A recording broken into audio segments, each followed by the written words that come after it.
Une autre idée, cadeau pour Noël, chasseur de, Justine Amélie Lucille. Bonsoir. Bonsoir. On va en parler dans quelques minutes, mais avant, nous sommes en direct avec, Patrick Marty à Roussigny, à Saint-Ulphace. Bonsoir.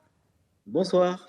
Alors, ce sont les musicales d'hiver, ça a déjà commencé, mais ce samedi 9 décembre, on va pouvoir vous retrouver avec Louise, votre femme, à la musique et avec Nicole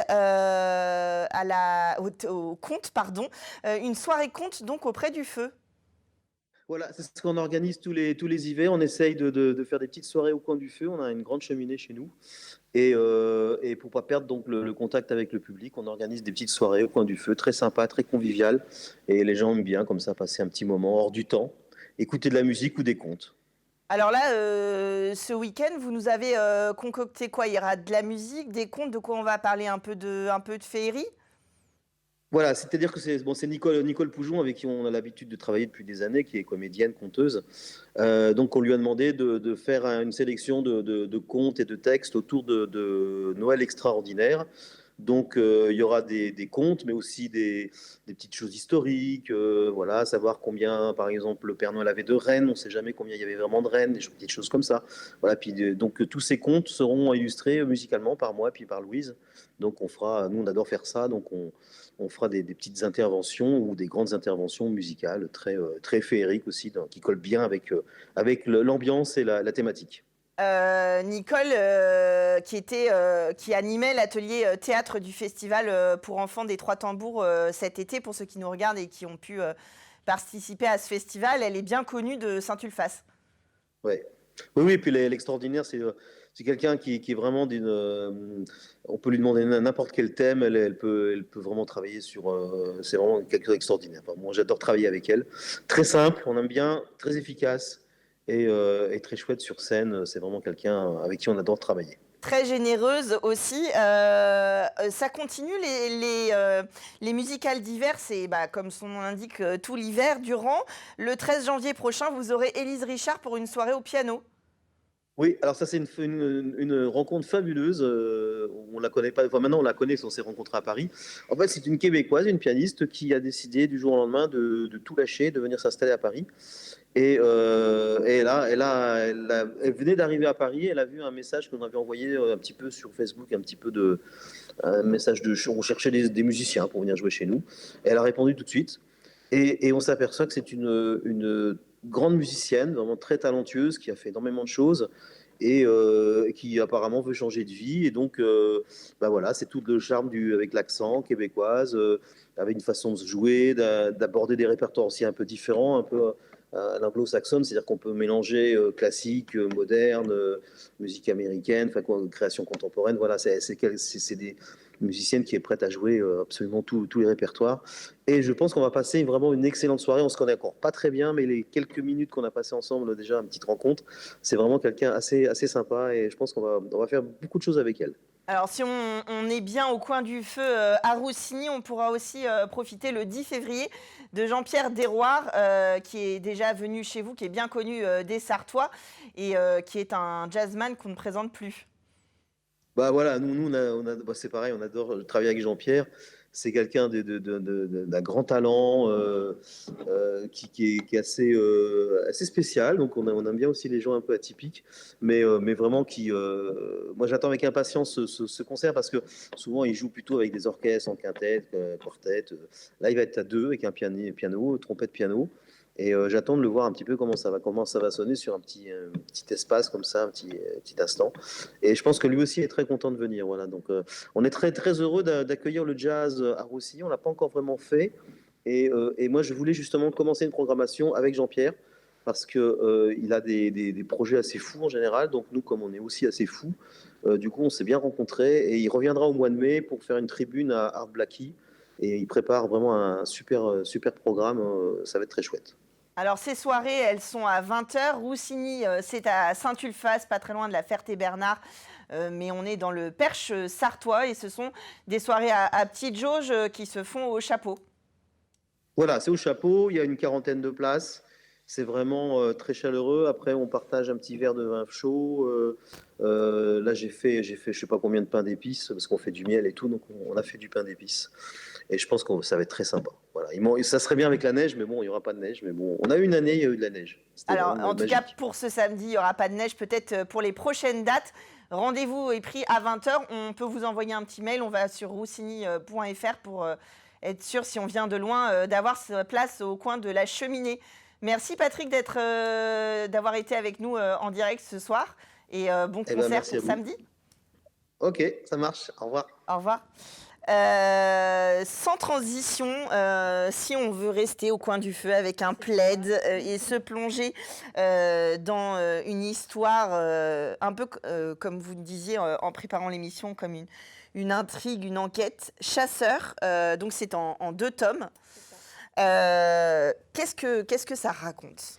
Alors là, on est sur une duologie dans un univers fantastique. Donc fantastique pour recadrer, pour ceux qui ne connaîtraient pas Harry Potter, c'est du fantastique par exemple. Donc là, on retrouve ce style d'univers. Donc on suit un homme au 19e siècle qui travaille pour une agence qui combat le surnaturel et qui va se trouver confronté à une situation un petit peu problématique. C'est que pendant une de ses missions, il va trouver l'enfant d'une femme loup-garou que son collègue vient d'abattre. Et sachant pertinemment que s'il livre cet enfant à son collègue, il va subir le même sort, il décide de l'adopter en secret, pardon. Et ça va poser quelques problèmes des années après, quand le portrait de son fils adoptif va être retrouvé dans la poche d'une autre créature surnaturelle, ce qui met en évidence le fait que cet enfant est recherché par quelqu'un et va réveiller les soupçons du collègue qui était là le soir de l'adoption. Alors, nous, on suit l'histoire de cet homme qui chasse le surnaturel, mais qui finalement lâche chez lui en Voilà, élevant c'est cet enfant loup-garou. Oui, au départ, non, parce que on a, le personnage, donc Arthur, le fils, effectivement, il a des origines telles, sauf qu'elles ne sont pas encore tout à fait réveillées. Il soupçonne, parce qu'il y a des signes annonciateurs, et il craint un petit peu le problème. Donc voilà, donc ça va venir au fur et à mesure. Mais c'est vrai qu'il joue un double jeu, en fait, un petit peu. C'est ça. Comment vous êtes passionné par les loups-garous? Comment vous avez eu envie, parce que le surnaturel et le fantastique en général, mais là, vous avez choisi le loup-garou? Le loup-garou, ouais. Honnêtement, je ne sais pas vraiment comment c'est venu. C'était peut-être parce qu'il y avait cette notion aussi de perte de contrôle chez le loup-garou qui pouvait donner place à des situations assez compliquées, parce que c'est vrai que c'est des personnes qui sont contraintes, qui sont esclaves de la lune. Donc il y a vraiment cet aspect-là, et puis aussi l'aspect de la dangerosité. C'est-à-dire que c'est quand même une créature qui perd toute conscience humaine quand elle se transforme, donc ça complique un petit peu les choses. Bon, alors, vous Pour écoutez, cacher on le voit secret. que vous êtes passionné, parce qu'on croirait presque qu'en quittant le plateau, on va croiser un loup-garou. Comment vous avez eu l'envie d'écrire depuis toute petite des histoires comme ça, fantastiques? Je pense que ça venait un petit peu de ce que je voyais, ce que je lisais justement autour de moi. Je sais pas, j'avais toujours un attrait pour le bizarre. L'étrange Noël de Monsieur Jack, je l'ai vu et revu. Je l'ai encore regardé là à Halloween, donc c'est pour dire, voilà. Et puis, ouais, je sais pas, c'est un attrait que j'ai toujours eu. Et c'est vrai que quand j'écrivais à l'école, peut-être que mes enseignants s'en souviennent, et c'était souvent avec des monstres dans les, dans les petites histoires. Alors, c'est vrai que vous parliez tout à l'heure de la saga Harry Potter, pour ne citer qu'elle, qui fait des passionnés, mais qui aussi lance des lecteurs sur les voies de la littérature. À partir de quel âge on peut plonger dans ces 2 romans? Alors, si on doit donner une tranche d'âge, c'est parce que c'est pas facile. Moi, je l'ai écrit à la base pour un public adulte, et puis c'est quand on a commencé à me lire qu'on m'a dit bah non, ça passe. Donc on va dire 13-14 ans, parce que je voudrais pas non plus choquer un public jeune. Après, j'ai des lecteurs qui sont plus jeunes, et ce que j'utilise justement comme critère de vérification, c'est Harry Potter. Parce que si on a lu toute la saga, le tome 7, il est quand même assez... Voilà. Oui. Donc, si Harry Potter s'est passé sans problème, c'est bon, on peut y aller, quoi.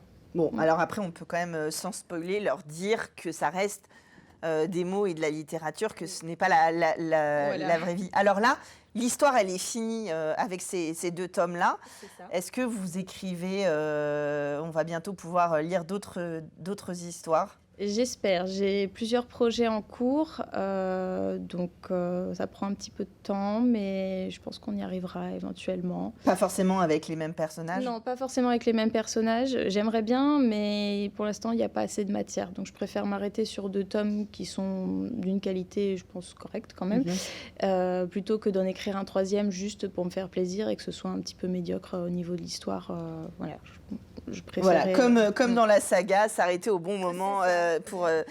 voilà. Ces livres, évidemment, c'est Noël. On vous invite à aller acheter les livres dans toutes les bonnes librairies. On vous retrouve, pour ne citer que au Mans, Tuard, Doucet, dans toutes les bonnes librairies. Oui, voilà, Tuard, Doucet, sur La Ferté, vous pouvez le retrouver également en librairie. Et au-delà de la Sarthe, c'est un petit peu plus compliqué, mais c'est faisable sur commande. Voilà. Donc on peut commander. Chasseur, c'est aux éditions Amalté. Donc il y a 2 tomes. Ça peut faire une très bonne idée cadeau pour vos ados ou pour vos amis ou votre famille, puisque évidemment on peut se plonger dedans si on est adulte et qu'on aime le fantastique. Absolument. Ouais, j'ai des lecteurs adultes qui ont été tout à fait enthousiasmés. Je les remercie d'ailleurs de se plonger dans Chasseur. Donc ça correspond vraiment ado-adulte. Ça passe dans les 2 tranches d'âge. Dans les 2 tranches d'âge. Et puis voilà, si on se sent l'âme d'un loup-garou, qu'on a envie d'être confronté à ce genre de personnage, n'hésitez pas. La saga Chasseur de Justine Amélie Lucille, et c'est aux éditions Amalté dans vos bonnes librairies. Merci beaucoup d'être venu nous parler de ces romans. Et puis nous, on finit en musique avec Diana Higby tout de suite dans Culturel.